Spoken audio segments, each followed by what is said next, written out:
Hey, how you doing? I'm just gonna hide that window for the second. Yeah, there we go. Hey there. So, hi.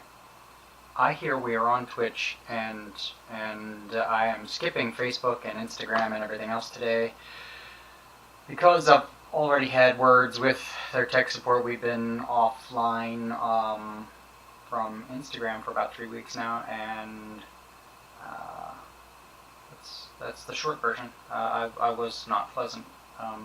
That much I'll say. So, if anybody catches this and has questions about why they don't see us on Instagram or Facebook or anything like that recently, we've had some technical issues, and I'm just going to come out and say it. I don't think we spend enough money on ads for Facebook to care about our accounts. So yeah, that's cool and all.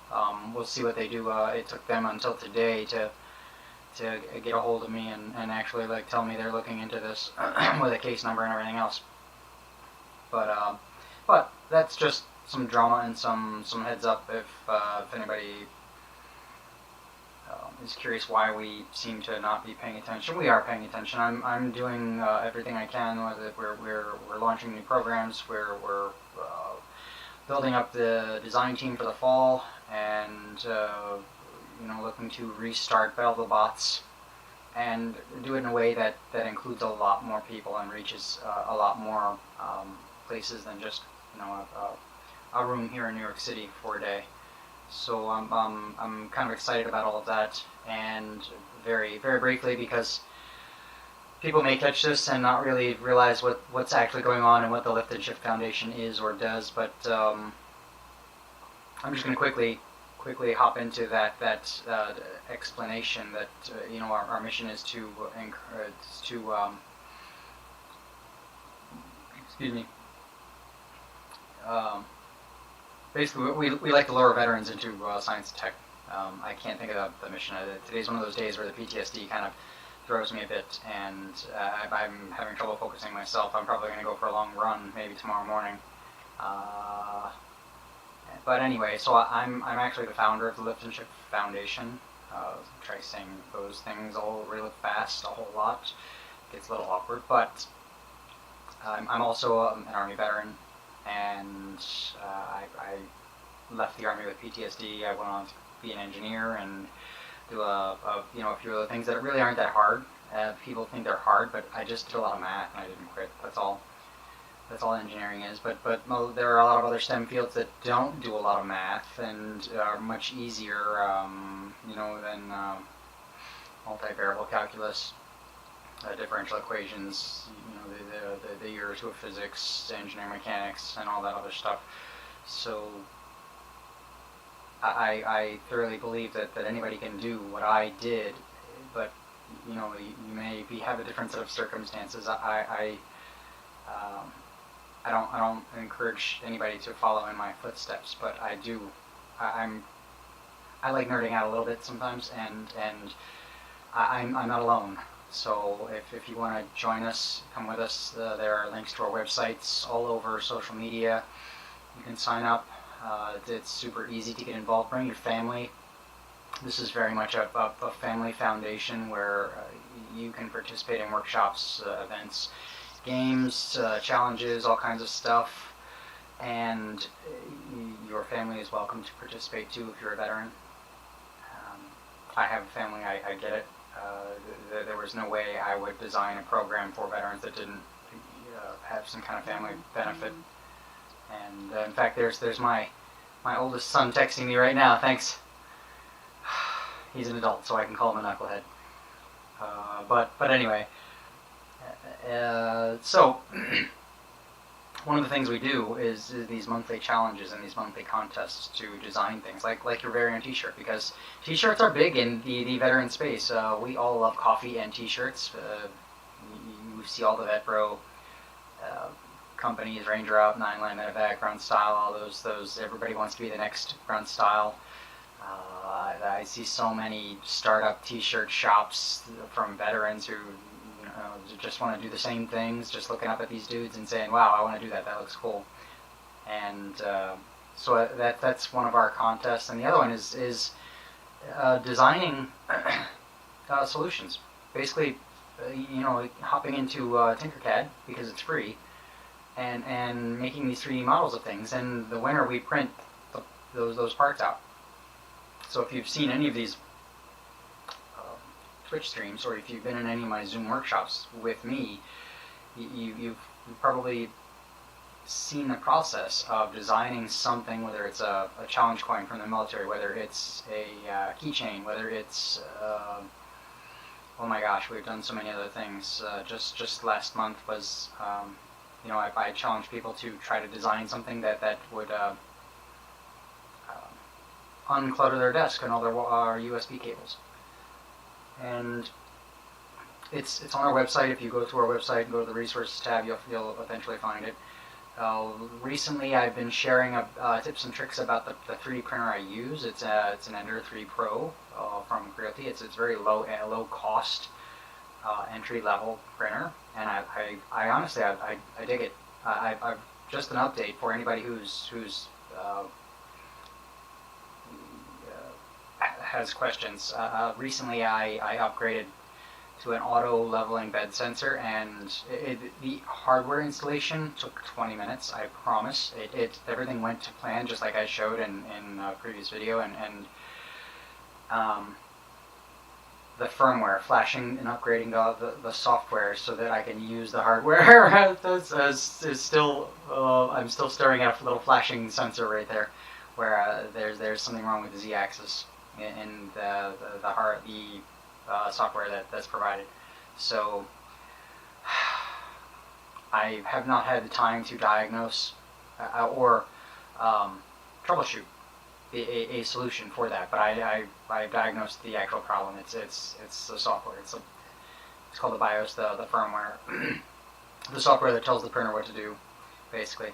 But that's just follow up from something I did last week, 10 days ago, that kind of stuff. Where was I? It's just, like I said, one of those days. I was in the middle of realizing I have no music, which is sad. I may open up a window here and look for some music. Retro video game music. And let's see.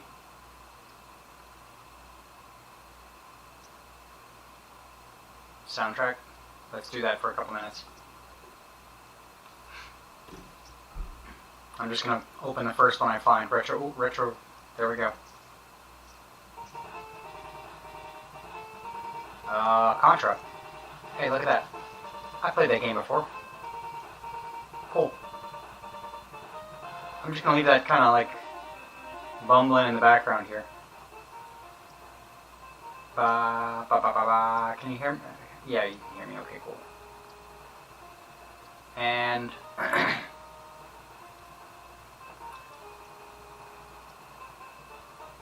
I realize I have too many sounds playing. What is going on here? If anybody's listening, you probably want to punch me in the face right about now, right? I'm going to turn off audio. Turn this one off.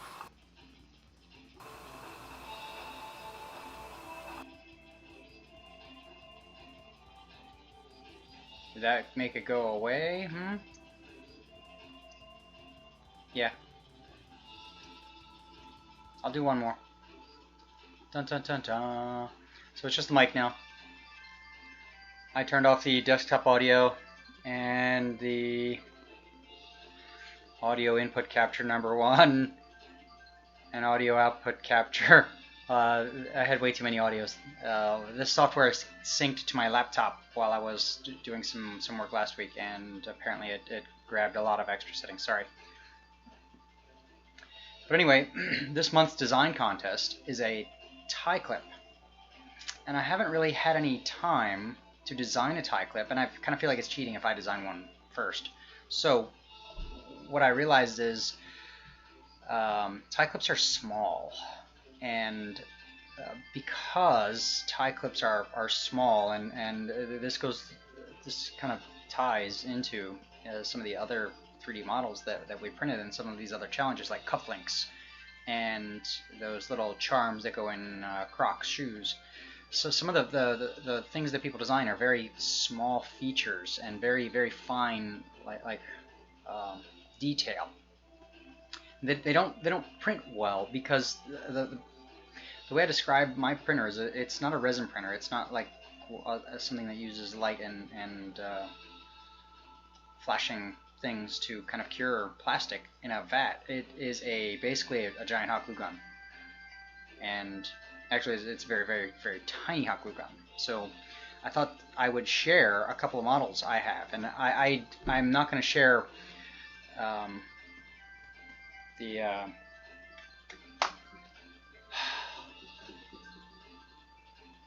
the tie clip, the contest, anything from the contest.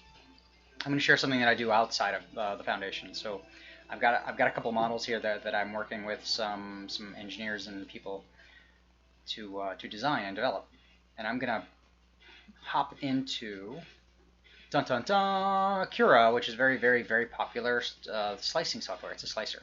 After you make your 3D printer, your 3D print, your model, your STL file, it goes into a slicer like this, and the slicer basically slices the shape up into a bunch of XY coordinates that tell the printer go here, go there, and squeeze out this little line of plastic along the way.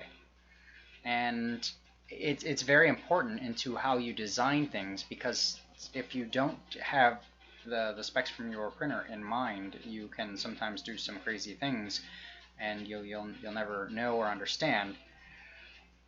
I've been sharing this recently with people that I'm teaching how to 3D print, how to get involved in 3D printing and model making and all this other stuff. So I'm gonna open. In fact, what I'm gonna do right now is I'm gonna use this awesome feature of Cura, which is the preview feature right here.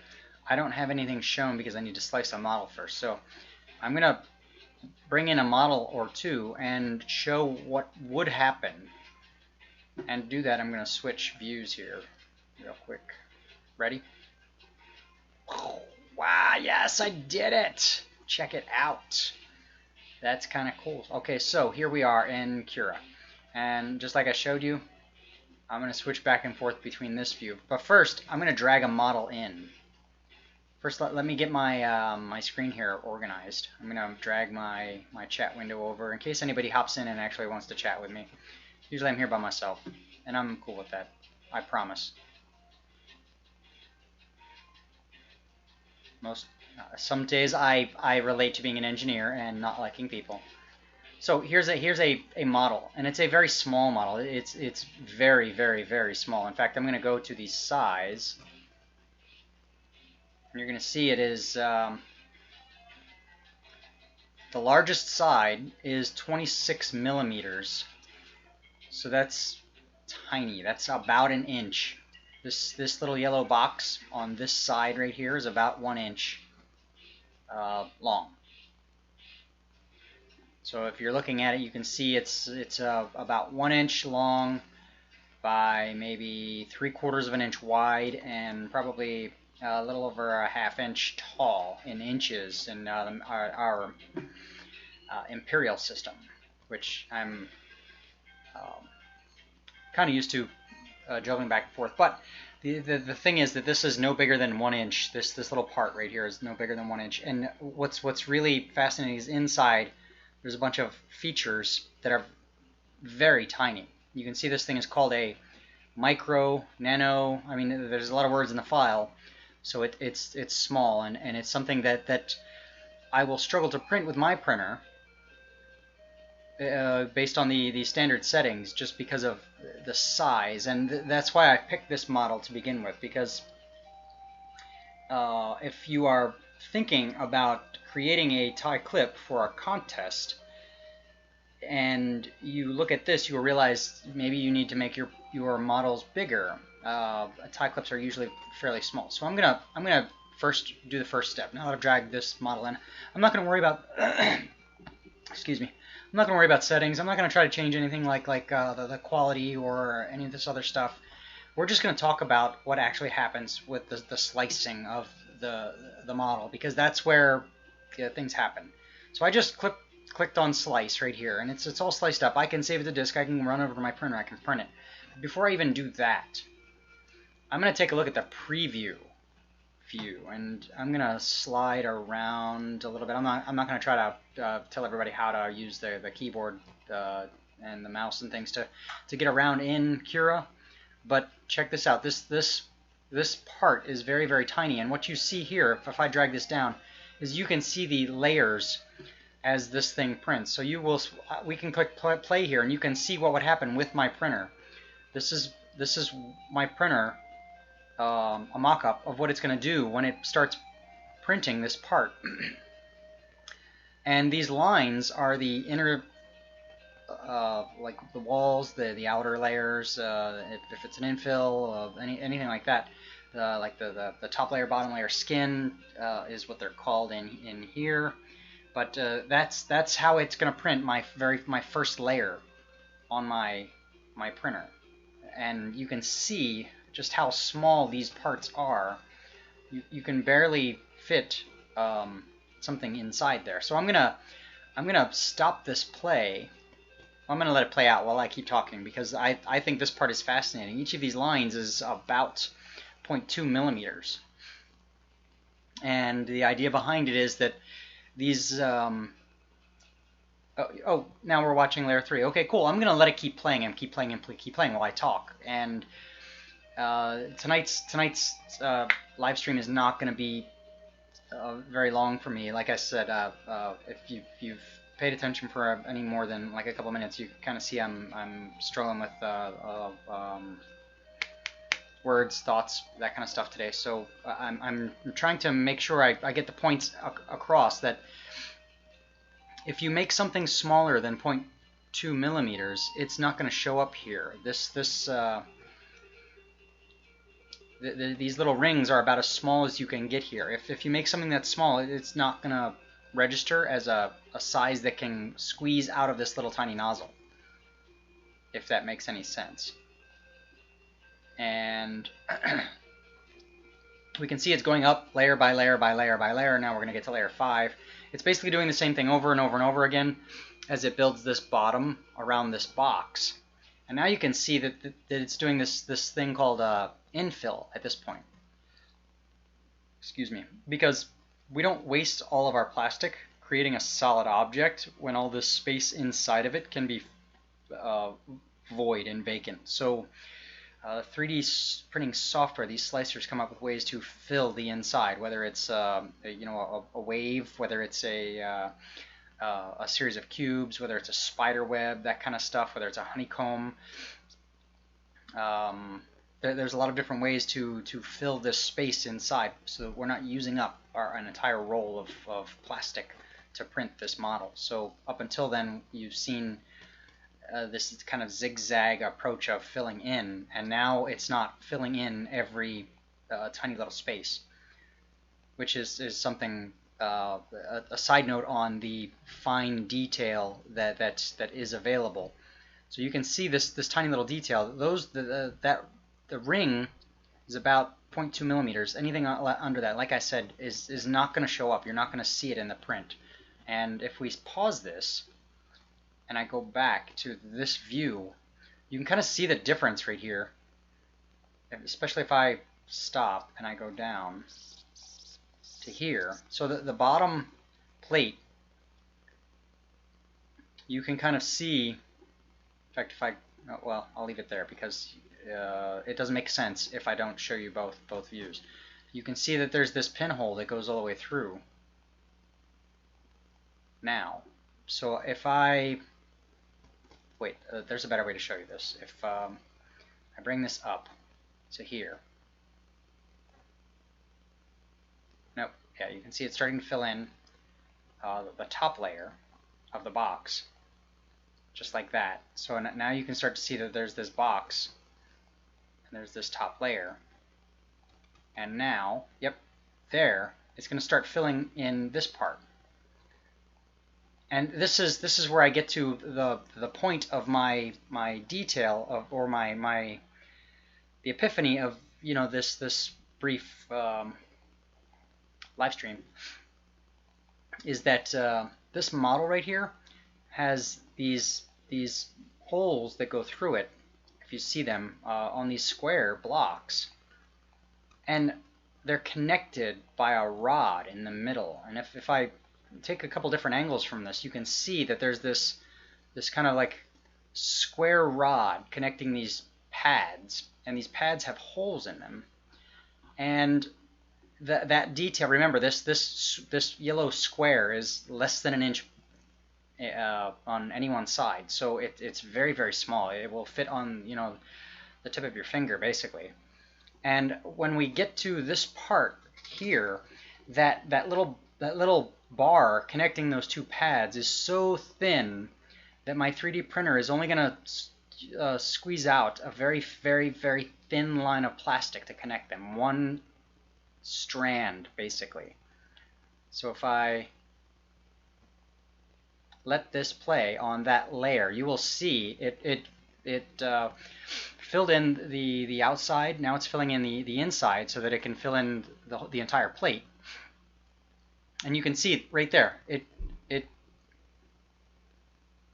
what actually happened is it's filling in the square now, those square pads that you've seen, and it's connecting them. And it's connected them with one strand of plastic, PLA.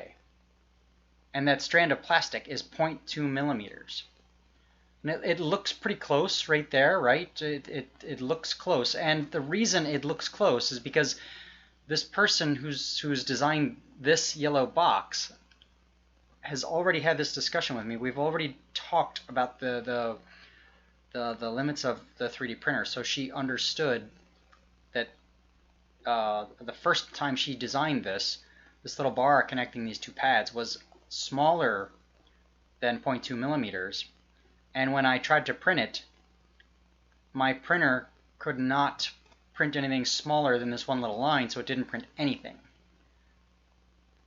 So it was just like it was not there. It was just like that, basically.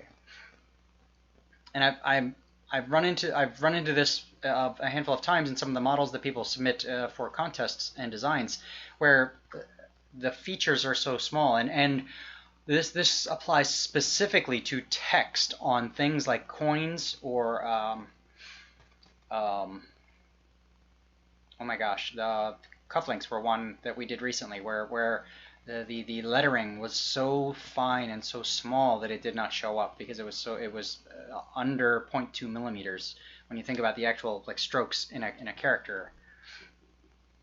You know, like the dotting the I or crossing the T type things. Those things are so fine on characters and lettering that you don't always get them printed unless you make the characters very, very, very large.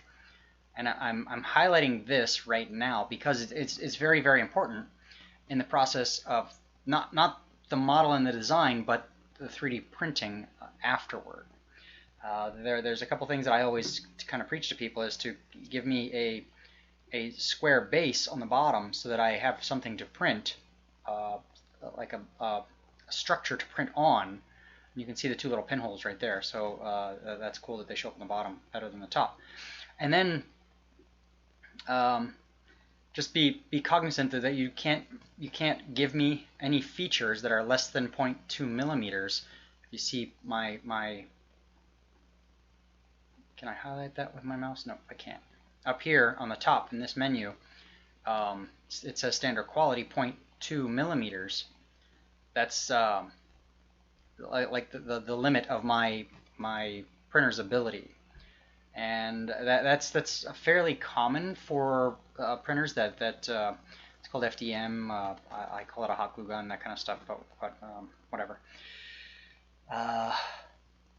Resin printers can do things with much more detail because they're using a light to cure basically a vat of ultraviolet sensitive plastic.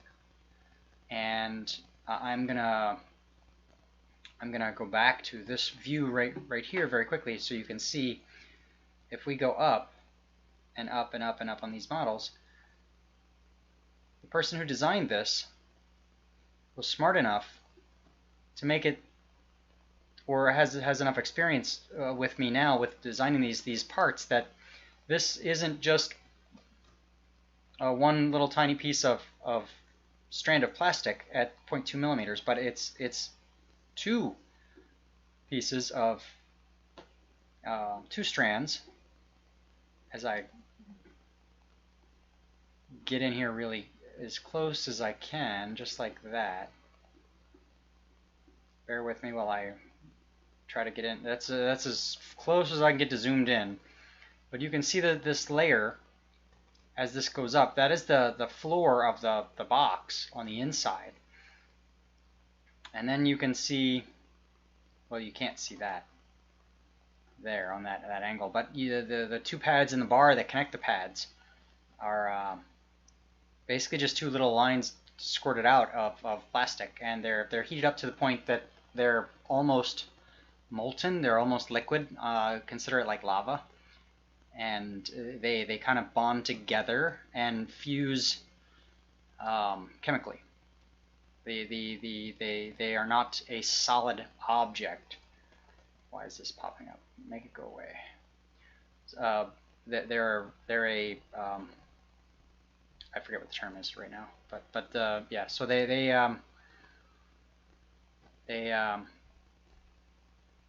as they come out, they're about 200 degrees Celsius for this specific material, PLA, and they are not at that point even like a solid with a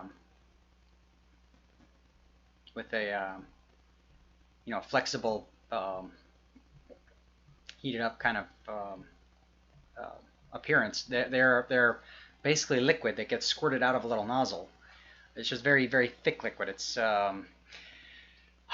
in the process of state change, I guess is the best way to say it. So it's liquid enough that it fuses to the other plastic around it at the same temperature, because the glass temperature for much of this material is on this material specifically that I'm talking about is 60 degrees. So when you kind of combine them and they equalize between 60-ish and 200 degrees, they are no longer two separate lines of plastic. They kind of like melt into one, like almost like an ice cream cone. If you take two scoops of ice cream and you smash them down on each other, squeeze them into each other, they kind of like mush into one bowl of ice cream or one cone, and this does the same thing. So just pointing that out. That was a mild tangent, sorry. But yeah, like I said, this today has just been one of those hard to focus days.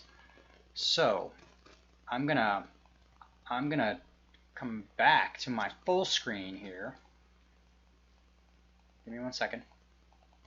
Let's see if I do this right. Yes, did it right. Okay, cool. So I'm back here on my full screen for the last couple minutes just to explain this how this applies to a design contest that we now have 2 more days in. If you have a model and you want to submit it, please, by all means, go for it. Go to our website, weliftandshift.org.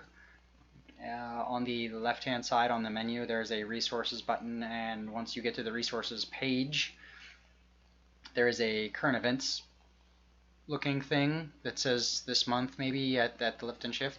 Go there, you will see in the upper paragraphs details about what's going on this month, and the contest that we have this month was design a t-shirt and design a tie clip. And if you design a tiny tie clip, it may not show up. That's basically the last half hour of me telling you and showing you that it's possible it just won't be seen. And that's my remedy. My way to show you is to break out Cura and quickly try to stumble my way through this explanation tonight, where I show that I basically have this tiny little hot glue gun that squeezes out plastic, and if you make things that are smaller than the nozzle on the glue gun, they just won't come out. So think about that, please. As veterans, we sometimes like to have mementos of things. We like to honor fallen people, people who mean a lot to us, people who maybe family, maybe friends, maybe teammates, in any of the case. And sometimes initials, letters, dates are important to us. I get it. I promise. I don't want to ditch anybody's mementos or the meaning behind anything for anyone, but don't just try to wedge in a little tiny letter, right? If it's something that means something to you, put it in there in big letters. Make sure we can get it printed. Make sure we can see it on that model. There are ways to deal with whether or not it's printed in or printed out. And by that I mean like a raised part like this, like a raised part like this, or just the opposite where it's kind of embedded in the surface here. Like this hole is kind of embedded. You can see the hole in it, so the printer prints around it, and therefore it looks a little bigger. But these parts are harder to see because they're smaller and they're raised features instead of down in it. Just one final little tip. One thing I've noticed from a little bit of printing some of these things is that that actually happens. You can see more detail if you recess those letters in a flat surface as opposed to kind of trying to make them raised and elevated. I think that the term is like embossed. I don't know. I'm so lost today. Like with the trying to focus on the words that aren't coming out. So on that note, I'm not gonna make anybody struggle or watch me struggle for much more with my vocabulary today. And I am gonna say that I hope this helps somebody. I hope. There. Yes. I hope this helps somebody. I hope maybe it was insightful for someone, anyone. Here I'm closing windows and everything else because I'm seriously about to just veg out for a little bit and try to recollect some thoughts. And that's cool. We just saw it this week with Simone Biles in the Olympics. Not every day everyone is 100%. It's cool if you're not. And take care of yourselves. I will be doing that myself. And join our programs. Check it out. It's almost the end of the month, so we'll be updating August's contests and events and things. So please check it out. Join us. Sign up on our website to get those like once a month emails because I don't believe in bombarding your inbox. And keep coming back because this is the kind of cool stuff that I do nerd out about when I'm not struggling for the words and getting a little frustrated about it. But yeah, like I said before I sign off, I hope that helps someone. I hope the seeing the actual image of a part, that was all borderline too small to print, and the handful of words I could throw at the screen while it was happening. I hope that triggered some kind of thought process for somebody. I hope it helped, and